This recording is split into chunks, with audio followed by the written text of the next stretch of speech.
बिस्मिल्लाहिर्रहमानिर्रहीम। अज असी दसांगे तुहानू तूफानी महंगाई कुछ ना कुछ अपनी बचत कर लैन का तरीका, क्योंकि निंबू गर्मियां दे विच हो जाते सी तकरीब ना रमज़ान दे विच 1200 रुपये किलो विकिया निंबू। हुण सर्दियां ने तो हुण इस टाइम चलन दिया है 100 रुपये किलो। और अगर सब्जी मंडी चो मंगवाया जाए उत्थे 50 रुपये किलो है। यह दुकानदार फिर भी थोड़ी डंडी मार जाते हैं। तो हुण असीं ये करांगे कि इन्हां नूं असीं निचोड़ के इन्हां दा बीज वगैरह रिमूव करके इन्हां नूं बोतल च पा लवांगे तो फ्रीज़ कर देंगे। जिन्हां जिन्हां दे घरां च फ्रिज या फ्रीज़र है वो इन्हूं बर्फ़ वाले खाने च बोतलों च पा के पानी दा वो रख सकते हैं। क्योंकि बाज़ार में भी तो यह है ना कि जी आउट सीजन सब्ज़ी होंदी है वो सानू बर्फ़ की लगी हुई मिलती है। तो जोड़ा ज़रा जिन्ना निंबू नरम है उन्होंने असीं ना ये ऐड नहीं करांगे, ताकि ज़्यादा देर रखना है तो इस वास्ते जो नरम होया ना वो ना रखा जाए। इनू असीं अच्छे तरीके नाल निचोड़ के इनू भुन के तो बोतल च पा देंगे। तो जदों सानू ज़रूरत पैगी उदों असीं इनू कढ़ के इस्तेमाल कर लवांगे।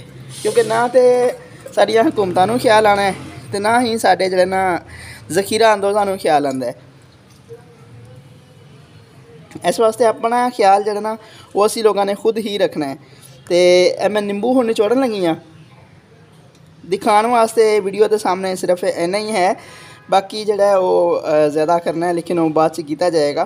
तो वीडियो के सामने इन्ना ही जो ना वो है पौनी इस वास्ते रखिए कि बीज वगैरह के अंदर जान नहीं। तो पुन के असीं इनू बोतल ऐड कर देंगे। तो जो मौसम गर्म होएगा, जो तूफान मचाएंगे साडे इलाके के दुकानदार, उदों असीं इनू कढ़ के ईजीली इस्तेमाल कर सकांगे।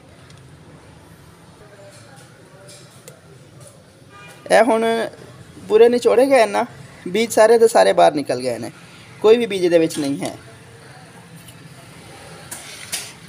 बिस्मिल्लाहिर्रहमानिर्रहीम।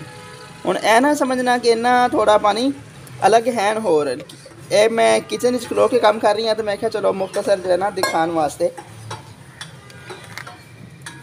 हुण बाज़ारों असीं सब्ज़ी लेंदे हैं वो भी बर्फ़ खाने दी लगियां हुई ने, तो क्यों ना असीं महंगाई के तूफान तो बचने वास्ते घर दे विच इन्हां नूं तैयार किया जाए।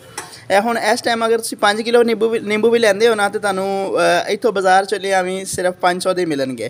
तो गर्मियां च 1200 रुपये किलो जुल्म दी हद है कि रमज़ान दे विच इन्हां ने 1200 रुपये किलो और सुके हुए निंबू पानी भी कोई नहीं सी। तो यह तरीका ज़बरदस्त है, यह जिहड़ा आजमाना चाहे आजमा सकता है। ठीक है जी। अच्छा, अगर मेरी वीडियो अच्छी लगे तो कमेंट लाजमी करना। और मेरे नवे साथी जोड़े ने वो मेहरबानी इन्हां दी कि वो मेरा चैनल सबसक्राइब कर दें। और उन्हां वास्ते सब वास्ते मेरियां दुआवां कि अल्लाह पाक तुहानूं खुशियां देवे, हसदे बसदे रवो, आबाद रवो। अस्सलामु अलैकुम।